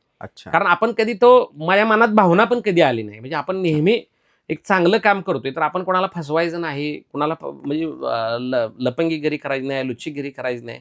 आपण चांगलं काम केलं पाहिजे. मग आपल्याला जे चांगलं नाही जमलं आपल्याला तर गप बसायचं. पण आपण कोणाचं वाईट व्हावं ही भावना कधी माझ्या मनामध्ये आयुष्यामध्ये कधी आली नाही आणि या पुढच्या काळात सुद्धा येऊ देणार नाही. ही सुद्धा या ठिकाणी या माध्यमातून मला सांगायचं आहे. हा जरी प्रवास इतका चांगला असला तरी आज तुम्ही जे काय भाग भांडवल असेल संस्थेच्या, अनेक संस्थेच्या माध्यमातून असेल किंवा हे जे लक्झरियस लाईफ आहे हे मिळवण्यापाठीमागचा संघर्ष लोकांना दिसत नाही. परंतु आत्ता तुम्ही जे काय मिळवलंय आणि त्यामुळं असं वाटतं की अनिलराव फॉर्च्युनरमधून फिरतात किंवा ह्या सगळ्या लक्झरियस गोष्टी भोगतात किंवा ते बंगल्या, गाडे हे सगळं त्यांना दिसतं, ऐश्वर्य. पण याच्या पाठीमागचा संघर्ष आता आपण सांगितलं आहे सगळ्यांना की अनिलराव असे होते किंवा नालाबंडिंगची कामं त्यांचं कुटुंब करायचं किंवा त्यांनी स्वतः देखील चारी खांदलेली आहे. मग तुम्ही या गोष्टीकडे कसं बघता? म्हणजे तुम्हाला काय वाटतं? म्हणजे कधी ह्या गोष्टीचा अनुभव आला समाजामध्ये असं फिरत असतं? एक काय गोरे सर, मला खरं तर आपल्या कार्यक्रमाच्या माध्यमातून लोकांना सुद्धा आव्हान करायचं आहे. म्हणजे माझा ज्यानं इतिहास बघितलाय त्याला हे जरा थोडंसं जड जाते बघायला. कारण बरोबर आहे, आयुष्यामध्ये अनेक लोक कष्ट करतात, तर त्यांनाही वाटतं आम्ही आयुष्यभर कष्ट केलं, मग आम्ही सक्सेसफुल झालो नाही, ही कशी सक्सेसफुल झाली. आणि आम्ही सक्सेसफुल होण्यामागचा एकच उद्देश आहे, आपली भावना सरळ आहे आणि आपल्या मनामध्ये कोणाविषयी द्वेष नाही. दुसरी गोष्ट, अनेक लोकांच्या हाताला आपण रोजगार, म्हणजे मी 2010 साली ₹10,000 पगारावर असणारा माणूस, आज माझ्याकडे 900 कर्मचारी, म्हणजे 900 आमच्या कुटुंब सदस्य आहेत. मी माझ्या कर्मचाऱ्याला कुटुंबातला सदस्य मानतोय. हे 900 कुटुंब माझ्यावर आज आमच्या ह्या उद्योग समूहामुळं अवलंबून आहेत आपल्याला. मग ह्या लोकांचा आशीर्वाद पण आपल्या पाठीशी आहे ना. नक्की. म्हणजे आपण 15 वर्षामध्ये अनेक लोक जुडली, त्याच्यामुळे आमचा उद्योग व्यवसाय एक नंबर चालला. सर, आज 1,25,000 लिटर दूध आहे आमचं. आज वा. दूध आहे. त्यानंतर आज आपला मॉल आहे, अतिशय चांगल्या पद्धतीचं सांगोला शहरामध्ये आपण मॉल आहे. आणि या उद्योग व्यवसायातनं आपल्याला समजा ₹2 मिळाले, आणि माझी एक भावना आहे, म्हणजे आपण पैसे मिळवलेत तर त्याचा स्वाद पण आपणच घेतला पाहिजे. म्हणजे मुलाकरता, मुलीकरता, त्याच्या नातूकरता जर ठेवून म्हणजे आपण आपला जीव मारायचा आणि मग आपल्या मुलाला असं केलं पाहिजे, मुलानं तसं केलं पाहिजे, ही भावना माझी नाही. माझी भावना काय आहे, मी पैसे मिळवलेत, मी त्याचा आनंद घेणार. आणि मग त्यातनं काही शिल्लक राहिले तर मुलाकरता आहेच ना. आता आपण बंगल्याचा विषय घेतला, तर मी बांधलेला बंगला आहे, माझा मुलगाच राहणार आहे ना त्याच्यामध्ये. त्याच्या लग्नाच्या वेळेला बांधायचा किंवा त्याच्या वेळेला बांधायचा, ही भावना माझी नाही. मी पैसे मिळवलेत, मी आनंद घेणार, एवढं माझं म्हणणं आहे. मी जग काय म्हणतं, लोक काय म्हणतात, जगामध्ये कसं आहे, एक 100 लोक असतील तर त्यातली 25 लोक हे आपल्याला वाईटच म्हणत असतील, पण 75% लोकांच्या मनामध्ये आपल्याविषयी चांगली भावना असते. आणि चांगली भावना लोक बोलून दाखवत नसतात, मनामध्ये ठेवतात. आणि वाईट लोक आहेत ती अपप्रचार करतात, वेगवेगळ्या पद्धतीचा म्हणजे आम्हाला बदनाम करण्याचा सुद्धा या ठिकाणी प्रयत्न करतात. नक्की. पण आमच्याकडं मी मगाशी म्हणल्याप्रमाणे 75% लोकांची भावना जी आहे आमच्याबद्दलची अतिशय चांगली आहे. कारण त्यांना माहीत आहे ही लोक कोणाला फसवत नाहीत. आम्ही काय, आमचा कुठला 2 नंबर धंदा नाही, आम्ही काय चोऱ्या चपाट्या केल्या नाहीत. या तालुक्यांवर, जिल्ह्यांवर, राज्यभरामध्ये आपण कोणालाही फसवले असं कधी नाही. बाबा कुठल्या ठेवीदाराला काय एक दिवस न 1 मिनिट सुद्धा आपण कोणाला कुठल्या लेट करत नाही. आणि आपण आपली जी भावना आहे, आमचा कर्मचारी वर्ग सुद्धा असू द्या, बघा तुम्ही कुठल्याही आमच्या संस्थेमध्ये जर गेला तर तुम्हाला तो प्रेमानं बोलणार, आदरानं बोलणार. मुळात कसं आहे, मी सुद्धा माझ्या शिपायाला साहेब म्हणतोय, त्यामुळं त्या माझ्या मॅनेजर सुद्धा माझा त्याला 100% रिस्पेक्ट यूज बोलणार. कर्मचाऱ्याला कसं असतंय, आपली मुलं आपलं अनुकरण करतात. मीच जर मस्तीची भाषा बोललो तर माझा मॅनेजर पण तसंच बोलणार. नक्की. मुळात म्हणजे मीच ते स्वतः हे केलंय. म्हणजे माझ्यापेक्षा लहान जरी असला तरी मी त्याला आवाजाव बोलतो. कारण मला माहित आहे, म्हणजे मी माणसाचं मन काय, त्यांना गोड बोलून जिंकता येतं, चांगलं बोलून जिंकता येतं. आणि नुसतं बोलून नाही, आपल्या वागण्यात पण तसं पाहिजे. नुसतं गोड बोलायचं आणि पुन्हा मागणं कार्यक्रम केला तरी पण लोक आपल्यावर विश्वास ठेवणार नाहीत. आपण जसं बोलतो तसंच वागतो. आणि नुसतं मी बोललो आणि वागलो नाही तर मग एवढं आपलं ह्या सगळा उद्योग असेल किंवा सहकार क्षेत्रामध्ये सुद्धा एवढं काम करायचं सुद्धा सर सोपी गोष्ट नाही. आज अनेक संस्था, पतसंस्था बंद पडतात, अनेक बँका बंद पडतात, पण जो सूर्योदयनं 15 वर्षापासून जो आपला विश्वास मिळवलाय, त्या विश्वासाच्या जोरावरच LKP मल्टीस्टेट असेल किंवा सूर्योदय अर्बन बँक असेल, हे अतिशय म्हणजे आम्ही जो 15 वर्षामध्ये मिळवलेला विश्वास आहे, कधीही या विश्वासाला या पुढच्या काळामध्ये सुद्धा तडा न जाऊ देता, म्हणजे मी तर माझ्या जीवापेक्षा जास्त या संस्थेला जपतोय. कारण कसं आहे, ज्या दिवशी या संस्थेमध्ये जर समजा काय आपण कमी जास्त केलं तर आपण या आयुष्यामध्ये आपण असक्सेसफुल होणार आहे. त्यामुळं संस्था ही माझ्या मुलापेक्षा सुद्धा जास्त मी त्या संस्थेला खरं तर मी जपतोय. मी तिथं चांगल्या पद्धतीची सेवा दिल्या पाहिजेत, लोकांमध्ये अविश्वास निर्माण होईल असं आपण वागलं नाही पाहिजे. आणि आपण समाजामध्ये काम करत असताना म्हणजे तुम्ही संत असू द्या, राजकारणी असू द्या, उद्योजक असू द्या, सहकार क्षेत्रामध्ये काम करणारे लोक असू द्या, त्या माणसाला नाव ठेवलं नाही असा ह्या जगातच कोण माणूस नाही. त्यामुळे आपल्यालाही ठेवलं तर त्यांना काय फरक पडत नाही. फक्त समजा लोकांनी काय आपल्याबद्दलची काय भावना व्यक्त केली, खरंच आपलं चुकत असलं तर आम्ही त्याच्यामध्ये बदल पण करतोय. असंही काय नाही, लोक काय 100% आपल्याविषयी चुकीच बोलतात असंही काय नसतं. कधी कधी आपलंही चुकलेलं असतं. मग आम्ही त्याच्यामध्ये जर आपल्यामध्ये जर काही चूक झाली तर ते आम्ही स्वतः ॲक्सेप्ट करून पुढच्या काळामध्ये ते होणार नाही, जे आम्ही 100% काळजी घेत असतो. नक्कीच. आपण बघताय की म्हणजे आता इथं खऱ्या अर्थानं LKP मल्टीस्टेटची जी काही टॅगलाईन आहे, इथे नांदते लक्ष्मी आणि देते विश्वासाची हमी. तर तुम्हाला आता यांच्या शब्दामध्ये प्रत्येक आपल्या या मुलाखतीमध्ये तुम्हाला बघायला मिळेल की म्हणजे विश्वास कशा पद्धतीनं संपादन करायचा असतो.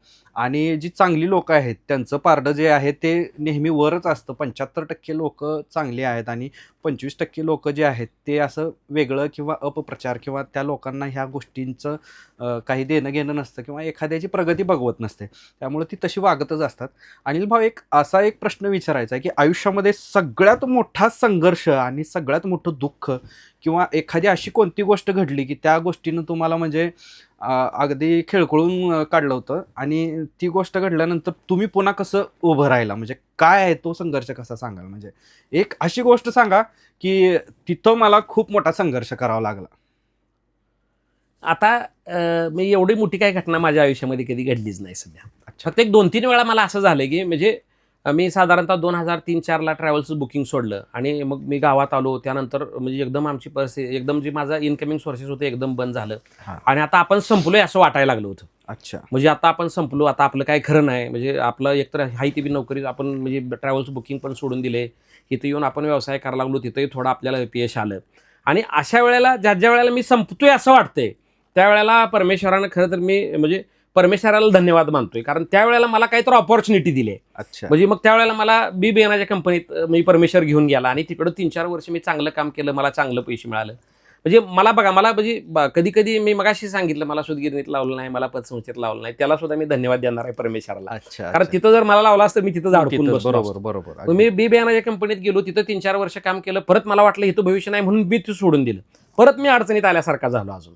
मग अडचणीत आल्यानंतर पुन्हा रुपनर साहेबांच्या माध्यमातून टँकर वगैरे केलं. 4-5 वर्ष परत बरं चाललं. परत 4-5 वर्षानंतर तो व्यवसाय बंद केला आणि मग परत अजून अडचणीत आल्यासारखं वाटलं मला सध्या. आणि मग परत परमेश्वरानं परत आम्ही मग बचत गट असेल किंवा हे उद्योग व्यवसाय असतील याकडे आम्ही समजा वळण्याचा प्रयत्न केला आणि मग 2019 पासून मात्र पुन्हा 100% काही संकट आलं नाही. या 6 वर्षामध्ये आपल्या सगळ्यांच्या आशीर्वादानं, आमचे ठेवीदार, कर्जदार, आमचे हितचिंतक, आम्ही समाजकारणामध्ये केलेलं काम, या सगळ्या लोकांच्या आशीर्वादानं म्हणजे या 6-7 वर्षामध्ये कधी माझ्या आयुष्यामध्ये संकट पण आलं नाही आणि इतकं देवाना म्हणजे भरभरून दिला आपल्याला की मी संकट यायचं आता विषयच मी पूर्णपणे संपलेला आहे. फक्त एवढंच की म्हणजे माझ्या पाठीमागे 100% अदृश्य शक्ती आहे की ती अदृश्य शक्ती ज्या वेळेला मी अडचणीत आणि लिंगोली अडचणीत येईल त्यावेळेला 100% परमेश्वर माझ्या पाठीशी उभा राहिलाय. मी संपलोय असं वाटायचं सर, पूर्ण संपलं. आता आपलं आयुष्य म्हणजे आपण आत्महत्या केली पाहिजे असं सुद्धा एक 2-3 वेळा मला 100% झालं. त्याला काय आपण जगून काय फायदा नाही, सगळं गेलं इतकं. म्हणजे थोडंसं तुमचं एक 2-3 वर्ष चांगले आयुष्य जगला आणि एकदम जर तुमच्या जीवनामध्ये जर काय उतारा आला तर अशा वेळेला असं वाटतं आपल्याला की आयला नगूच ही काय तर सगळा राडा झालाय. पण अशा वेळेला मला परमेश्वरानं भरभरून दिले. म्हणजे त्या वेळेला मग परमेश्वरानं काहीतरी एखादा व्यवसाय द्यायचा, नोकरी दिली, त्यानंतर मग व्यवसाय दिला, त्यानंतर मग आता हा उद्योग व्यवसाय आहेत, त्यामुळे 1 नंबर दिले सध्या. त्यामुळं मी खरं तर परमेश्वराला धन्यवाद देणार आहे, कृतज्ञता व्यक्त करणार आहे परमेश्वराची की मी ज्या वेळेला अडचणीत होतो त्यावेळेला 100% माझ्या पाठीशी उभा राहिला. आणि सर तुम्हाला सांगायला म्हणजे काय, मी 2012 साली विठ्ठलाची माळ घातली. खरं तर तिथून माझ्या आयुष्यामध्ये भरपूर चेंजेस झाले. मी त्याच्या अगोदर म्हणजे थोडंसं व्यसनाकडे सुद्धा वळलो होतो आणि मग मी त्यावेळेला ठरवलं आपण चुकीच्या मार्गाने चाललोय, आपण काहीतरी विठ्ठलाचं मी निस्सिम भक्त झाला पाहिजे, माळ घातली पाहिजे, मांसाहार सोडला पाहिजे, बाकी सगळ्या गोष्टी सोडून देऊन 2012 साली ज्या वेळेला मी माळ घातली आणि आज जवळजवळ 12 म्हणजे 13 वर्ष झाली. 13 वर्षामध्ये आपल्याला विठ्ठलानं कधी काही कमी पडू दिलं नाही आणि त्याच्या आशीर्वादानं आज सुद्धा आपण मुळात म्हणजे आपली भावनाच चांगली आहे. त्याच्यामुळं आपण एकदम सुस्थितीत अतिशय चांगल्या पद्धतीचं म्हणजे कोणत्याही प्रकारचं मी टेन्शन नाही, कुठला त्रास नाही, आरोग्याच्या कुठल्या तक्रारी नाहीत. अतिशय आपल्याला चांगलं, आपण लोकांकरता चांगलं काम करतोय, त्याकरता मला परमेश्वरानं सुद्धा चांगलं ठेवण्याचा 100% प्रयत्न केला आहे. आणि हा झाला तुमचा म्हणजे निराशाजनक प्रवास. आनंदाचा क्षण काय सांगाल? म्हणजे आयुष्यात त्या दिवशीपेक्षा आनंद मला कधीच झाला नाही असं कधी वाटलं तुम्हाला की मला म्हणजे सर्वोच्च आनंद बिंदू माझा तो होता? सर्वोच्च आनंद बिंदू म्हणजे माझं लग्न.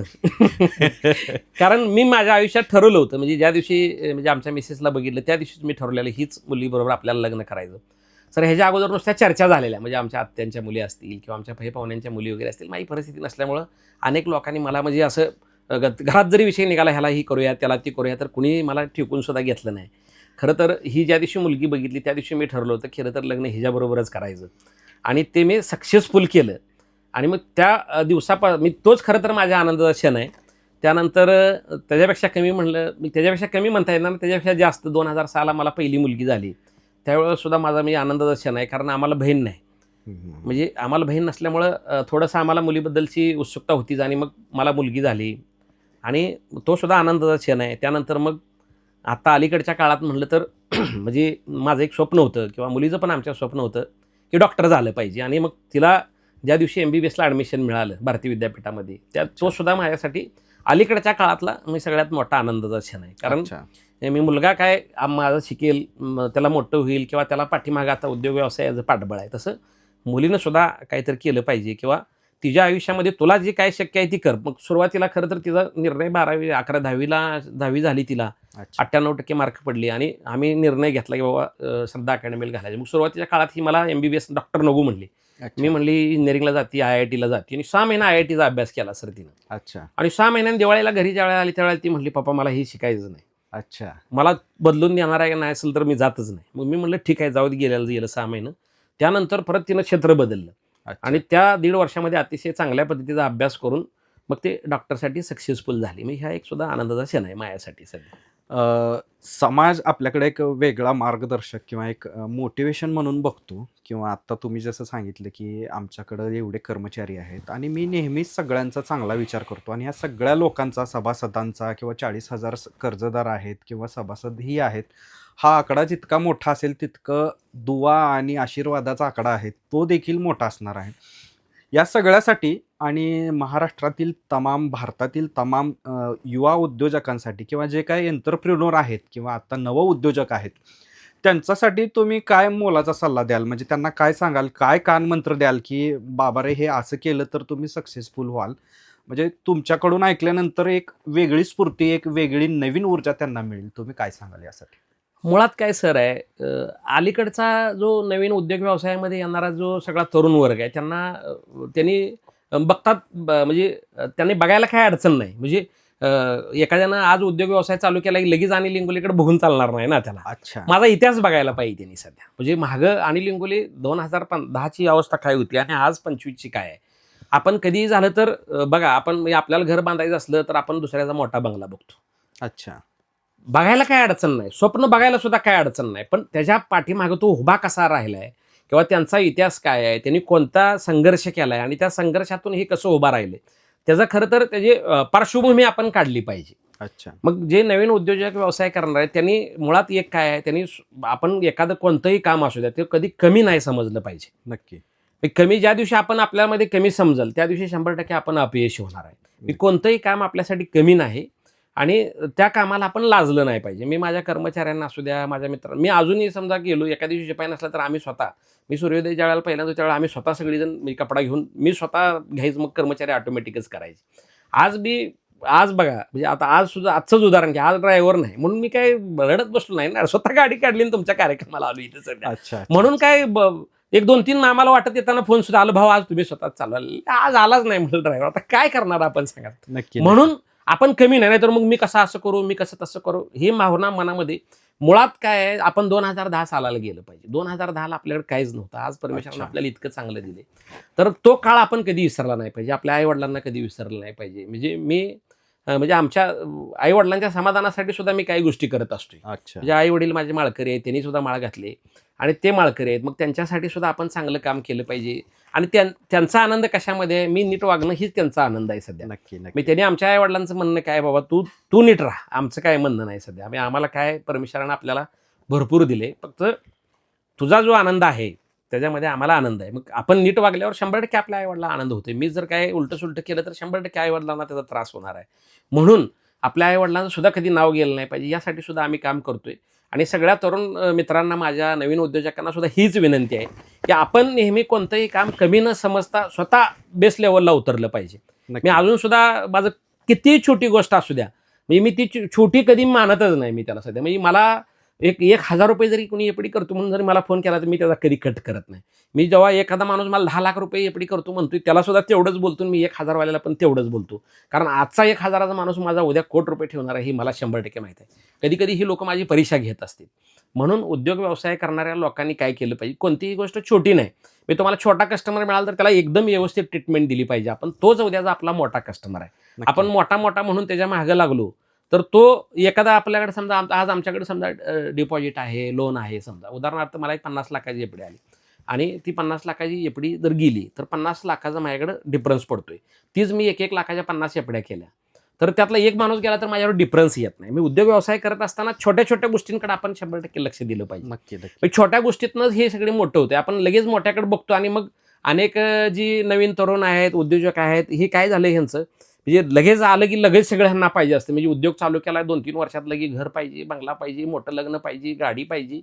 या सगळ्या गोष्टी एका दिवसात उभा राहत नाहीत. नक्की. म्हणजे मी 2016ला इलेक्ट्रिक बाईक वापरत होतो. सांगोल्यातनं मेडिसिनला जायला पेट्रोल जळून म्हणून मी इलेक्ट्रिक बाईक वापरणारा माणूस. नक्की. म्हणजे त्या वेळच्या परिस्थितीनुसार वागलं पाहिजे. आज परिस्थिती आहे म्हणून आज म्हणून चाललं का आपल्याला आपण असं वागलं पाहिजे, नक्की. असं नाही ना. जी परिस्थिती आहे त्या परिस्थितीप्रमाणे वागलं पाहिजे. त्याचा भाव न करता त्याला उगाच मोकळा दिखावा सुद्धा काय करता कामा नये. आपली परिस्थिती असेल तर आपण त्या पद्धतीने राहिलं पाहिजे आणि मगच तो मुळात म्हणजे काय आपल्या व्यवसायात आपण सक्सेसफुल होण्याकरता कोणतंही काम कमी नाही यासाठी एक आपण काम केलं पाहिजे आणि कोणाला कमी पण समजलं नाही पाहिजे. आपण म्हणजे आपल्याला छोटा असू द्या मोठा असू द्या त्याच्याबरोबर आपण समोपचारानं बोललं पाहिजे, त्याच्याबरोबर सहकार्य ठेवलं पाहिजे. मुळात काय आम्ही सहकार क्षेत्रामध्ये काम करतो. मी कोणालाही कॉम्पिटिटर मानत नाही सध्या. अच्छा. म्हणजे नवीन जरी संस्था निघाली त्यांनी निरोप दिला 100% त्यांना भेटतो, त्यांना मार्गदर्शन करतो. कारण तो आपला सहकारी आहे, तो आपला कॉम्पिटिटर नाही. नक्की. कारण उद्योग व्यवसायामध्ये कॉम्पिटिटर करायची ही वेळच नाही सध्या. आपण सगळ्यांनी मिळून जर एकत्र येऊन जर आपण एखादं काम उभा केलं तर ते सक्सेसफुल होते. सगळ्या सहकारी संस्थांनी जर चांगलं काम केलं तर एक चांगला आदर्श निर्माण होणार आहे. आपण जर स्पर्धा करत बसलो तर ते 100% सगळ्यांच्या मुळावरती येणार आहे. त्यामुळं सगळ्या उद्योग व्यवसायिक जी नवीन तरुण आपले मित्र सगळे जर ह्या उद्योग व्यवसायाकडे जर वळायला पाहिजे त्याकरता आम्ही आमच्या सूर्योदयाच्या माध्यमातून LKPच्या माध्यमातून सुद्धा आम्ही सपोर्ट करतोय. पण या गोष्टीकडे सगळ्यांनी जास्त गांभीर्यानं लक्ष दिलं पाहिजे. आपल्याला कोणतीही गोष्ट कमी नाही असं समजून काम केलं पाहिजे. नक्कीच. आणि आयुष्यामध्ये हे चढ उतार हे येतच असतात किंवा तुमच्या म्हणजे संकटाचा कोणता एखादा काळ असेल किंवा अतिशय आनंदाचा काळ असेल किंवा एखादा डिसिजन घ्यायचा क्षण असेल तर तुम्ही तुमच्या आयुष्यामध्ये कुणाला प्रेरणास्थान मानता किंवा तुम्ही कुणाशी चर्चा करता किंवा जे काही डिसिजन मेकिंग आहे तो एक व्यक्ती आहे का अनेक व्यक्ती आहे किंवा सल्लामसलत कोणाशी करता किंवा कोणाला तुम्ही असं प्रेरणास्थान मानता? हे प्रत्येकाचं एक श्रद्धास्थान प्रेरणास्थान असतं आणि त्यांच्याकडे बघून एक वेगळी प्रेरणा एक वेगळी ऊर्जा मिळते आणि त्याच्याकडे बघून तुम्ही म्हणजे ते ऐकायला पण आम्हाला खरं तर सर काय आहे मी म्हणजे माझं प्रेरणास्थान परमेश्वर आहे. म्हणजे एक कोणता देव नाही तर मी परमेश्वर आहे. मी परमेश्वराला मानतो म्हणजे अदृश्य शक्ती थोडक्यात मी म्हणतोय. आणि मला वाटलं एखादी गोष्ट करायची आहे तर मी सर खरंच मी त्यात म्हणजे माझी एकच भावना असती एकतर मी ही आता गोष्ट केली एकतर मी मातीत तर जाईल नाहीतर वर तर येईल हीच माझी भावना आहे. मी कोणाबरोबरही चर्चा करत नाही. मला काही मी काय पण करायचं असलो तर मी माझ्या मनाला वाटलं मी हे केलं पाहिजे तर मी 100% करतो. मी कधीही मागं सरत नाही. मी कधीही त्याची पर्वा पण करत नाही. कारण माझ्याकडे मुळात काय आहे सर पर्वा करायला किंवा गमवायला माझ्याकडे काहीच नाही. म्हणजे माझ्या वडिलार्जित माझ्याकडे प्रॉपर्टी असती वडिलार्जित माझ्याकडे एखादा व्यवसाय आला असता आणि मग तो मी टिकवणं तो मी चालवणं हे माझं उद्दिष्ट झालं. तसं काहीच नाही. कारण मी सांगोल्यात ज्या वेळेला आलो त्यावेळेला एक पॅन्ट एक शर्ट एक अंडरवेअर एक बनेल एवढंच घेऊन मी सांगोल्यात आलो होतो. मग आज त्याच्यापेक्षा तरी 100% जास्त आहे. समजा उद्या काय कमी जास्त जरी झालं तर तेवढं तर राहील ना आपलं सध्या. ही भावना माझ्या मनामध्ये आणि माझी भावना सरळ असल्यामुळं तसं व्हायची वेळ पण येणार नाही. आणि मला एखादी गोष्ट वाटली मला वाटलं बाबा समजा चला गाडी घ्यायची तर मी एका दिवसात निर्णय घेतो आणि मग आमच्या मिसेसला सुद्धा नंतर कळतं. मला वाटलं एखादी गोष्ट विकत घ्यायची आहे मी मिसेस बरोबर सुद्धा मी खरंच इथं आज आपल्याला जाहीरपणे सांगायला सुद्धा काय आनंद म्हणजे मला काही कमीपणा वाटत नाही. कधी मी एखादी गोष्ट केली मग तिला सांगतो. कारण काय असते सर मी एखादी गोष्ट करतोय तुमच्याबरोबर चर्चा केली तर तुमचं माइंड काय आहे मला माहित नाही ना त्याविषयी. निगेटिव्हिटी येऊ शकते तुमच्यात पॉझिटिव्हिटी पण येऊ शकते निगेटिव्हिटी पण येऊ शकते. पण माझ्या डोक्यात एक काय माझ्या मनाला वाटलं एखादी गोष्ट आपल्याला हे करायचं मला वाटलं एक 10 शाखा काढायचं चला मी चर्चा न करता मग परमिशन आणून ती काम उभा करतो. मी कोणतीही गोष्ट झाली तर माझ्या मनाला वाटलं कारण मला माहित आहे माझं मन मला फसवत नाही. कारण आज जेवढं मी आज हे सगळं आमचं उभा राहिलं हे 100% माझ्या मनात एखादी गोष्ट आली की मी अजिबात कधी त्या गोष्टीची पर्वा करत नाही. मी त्याची कुठली मला कधी काळजी पण वाटत नाही. मी कारण परमेश्वरानं मला म्हणजे आजपर्यंतच्या कालखंडामध्ये तर इतकं चांगलं पद्धतीने सहकार्य केलं. मग जी गोष्ट माझ्या मनामध्ये आली आणि ती गोष्ट सक्सेसफुल झाली. म्हणजे आज तुम्हाला बघा म्हणजे एक माझ्यासारखा 14वी पास माणूस म्हणजे माझं BA सुद्धा पूर्ण नाही असा माणूस म्हणजे MBA तुमचं कॉमर्स नाही BCom नाही MBA नाही मॅनेजमेंटचा कुठला कोर्स नाही हे सगळं न करत असताना आज LKP मल्टीस्टेटचं 200 कोटी डिपॉझिट आहे. सूर्योदय अर्बनचं 100 कोटी डिपॉझिट आहे. दोन्ही संस्थांचा मिळून 500 कोटी रुपयाचा व्यवसाय आहे. अतिशय चांगल्या पद्धतीचं आपलं मॅनेजमेंटच्या माध्यमातून आम्ही हे सगळं सक्सेसफुल केले. दुसरी गोष्ट एवढा सगळा विश्वास मिळवायला सुद्धा अवघड आहे. म्हणजे ना माझ्याकडे कुठले राजकीय पार्श्वभूमी आहे, ना माझ्याकडे कुठला उद्योगाची आत्ता आम्ही उभा केलेले हे उद्योग आहेत सध्या. मी पूर्वजांचा किंवा पूर्वाश्रमीचं माझ्याकडे काही नसताना केवळ विश्वास आणि एक व्यक्ती आणि लिंगोली हीच खरं तर ह्या सगळ्या गोष्टी आपल्याला पुढे घेऊन जाते. कारण लोकांना सुद्धा माहीत आहे, म्हणजे माणूस बघितला की लोक ओळखतील ही माणूस फसवणार आहे, नाही फसवणार आहे आपल्याला.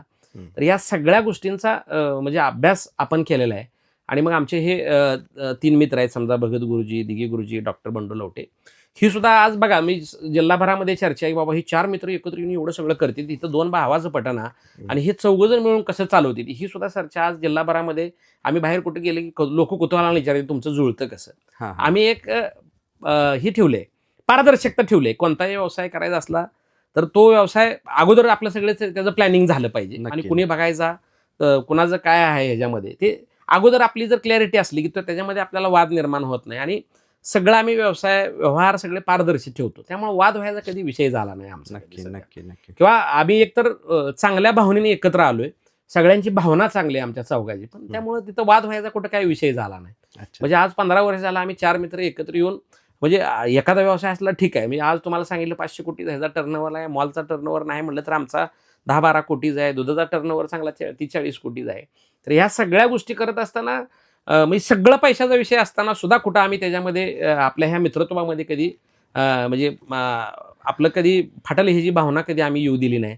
कारण जो तो जे ते मी माझ्या पद्धतीने व्यवस्थित वागलो, गुरुजींच्या वागले, दिघी गुरुजींच्या वागले, डॉक्टरांच्या पद्धतीने जर वागलं तर याच्यामध्ये संबंधामध्ये कुठं प्रॉब्लेम यायचा कधी काय प्रॉब्लेम पण आला नाही आमच्या आयुष्यामध्ये.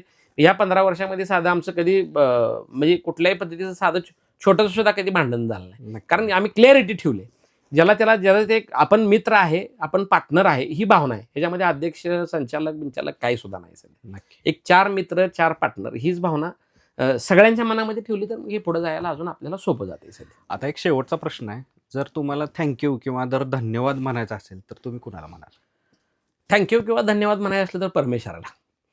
खरं तर मी परमेश्वराची जी मी कृतज्ञता व्यक्त करणार आहे त्यांची. आणि अलीकडच्या काळात सध्या हे ईश्वरा सर्वांना चांगली बुद्धी दे, आरोग्य दे, सर्वांना सुखात ठेव, आनंदात ठेव आणि तुझे गोड नाम मुखात अखंड राहू दे. म्हणजे ही एक प्रार्थना आहे की बाबा आपल्याला काय सद्गुरू वामनराव पै यांची जी एक प्रार्थना आहे ही सुद्धा मी दररोज दिवसभरात एक साधारणतः 8 ते 10 वेळा ही प्रार्थना म्हणत असतो. किंवा आपण एक चांगली भावना आपल्या मनामध्ये ठेवायची सर.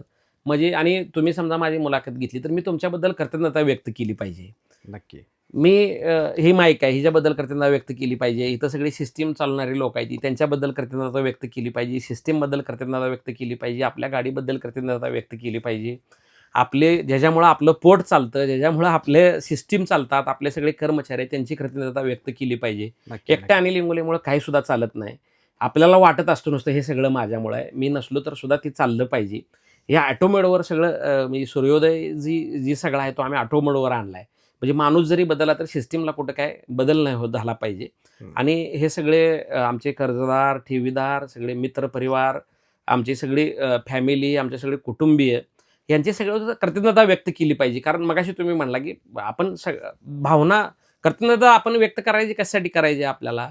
आपण दुसऱ्याबद्दलच जेव्हा आपलं मत चांगलं असते त्यावेळेला 100% त्याचं पण आपल्याविषयी चांगलं असणार आहे ना मत. नक्की. त्यामुळे मी परमेश्वराला खरं तर धन्यवाद देतो.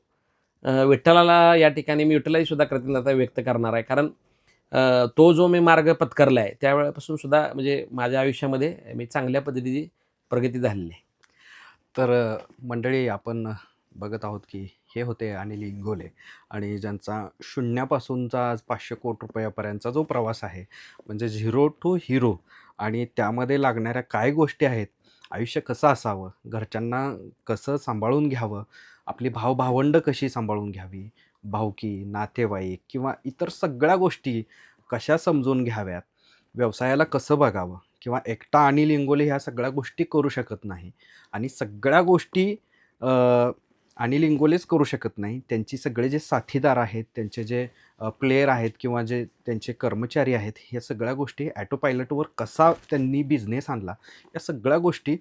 तर खूप खूप धन्यवाद अनिल भाऊ, तुम्ही आलात इथं, तुमचा सगळा जीवन प्रवास तुम्ही या ठिकाणी सांगितला आणि येत्या काळामध्ये तुमचं ध्येय, धोरणं, दृष्टिकोन हे देखील तुम्ही सांगितलं. अजून एक शेवटचा प्रश्न आहे की सूर्योदय उद्योग समूहाची शेवटची किंवा येत्या काही दिवसात सूर्योदय उद्योग समूह हा तुम्हाला कसा बघायला आवडेल किंवा त्यांचं पुढचं काय प्लॅन असणार आहे किंवा कसं असेल असं? सर काय आहे, सूर्योदयच्या माध्यमातून आम्ही आज दूध क्षेत्रामध्ये काम करतोय, उद्योगामध्ये आज मॉलच्या माध्यमातून आम्ही काम करतोय, सहकारामध्ये आम्ही काम करतोय. या पुढच्या काळामध्ये म्हणजे देशाच्या प्रगतीमध्ये अ, जी काय आपल्याला कसा वाटा घेता येईल, मग तुम्ही बेरोजगारी हटवण्याचा प्रयत्न असेल, त्याचबरोबर तरुणांच्या हाताला काम मिळालं पाहिजे. या संदर्भामध्ये अजून आम्हाला काय उद्योग व्यवसाय जर करता आला, की जसजशी आपलं मागचं उद्योग आमचं जसं सक्सेसफुल व्हायला लागलेत, तसंच या पुढच्या काळामध्ये सुद्धा एक तरुणांच्या हाताला काम मिळालं पाहिजे. तरुणांच्या हाताला काम मिळाले आपल्याला ₹2 100% मिळतील. ही भावना आमच्या मनामध्ये येणाऱ्या काळामध्ये आपल्या तालुक्यामध्ये किंवा जिल्ह्याभरामध्ये एखादा चांगला 1,000-2,000 लोकांना आता साधारणतः आमच्याकडे 800-900 कर्मचारी आहेत. तर एक 2,000-3,000 लोकांच्या हाताला कसं काम मिळेल आणि बेरोजगारी कमी करण्याकरता आम्ही संस्थांच्या, बँकांच्या माध्यमातून प्रयत्न करतोय, उद्योगाच्या माध्यमातून प्रयत्न करतोय.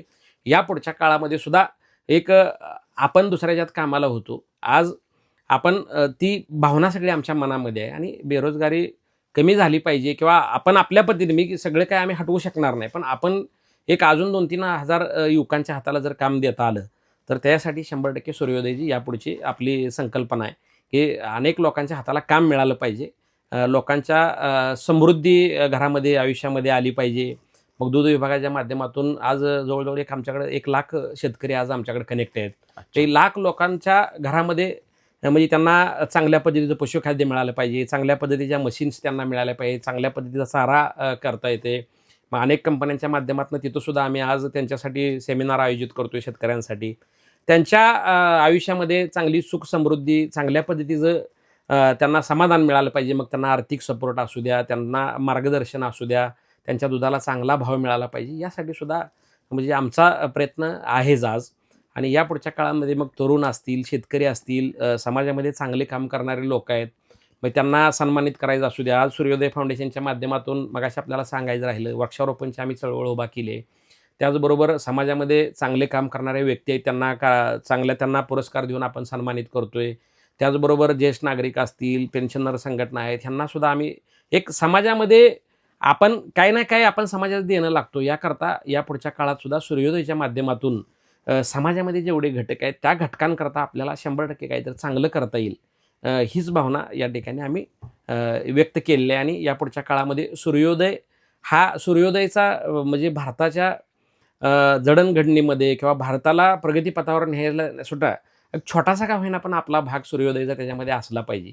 यासाठी यापुढच्या काळामध्ये काम करणार आहे. तर नक्कीच हे होतं त्यांचं ध्येय धोरण, की भारताच्या जडणघडणीमध्ये खारीचा वाटा का असेना पण सूर्योदय उद्योग समूहाचा असावा, असं अनिल भाऊंनी या ठिकाणी शेवटच्या प्रश्नामध्ये उत्तर दिलेलं आहे.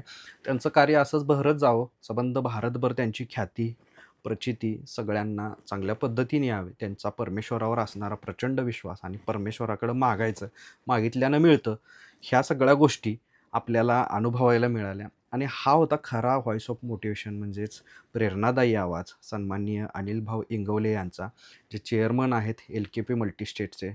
तो खूप खूप धन्यवाद. तुम्हाला काय वाटलं ह्या सगळ्या गोष्टी बघून? कुठला मुद्दा तुम्हाला आवडला त्यावरती कमेंट करा, लाईक करा, फॉलो करा आणि सबस्क्राईब करायला अजिबात विसरू नका. Thank you very much. धन्यवाद गोरे सर.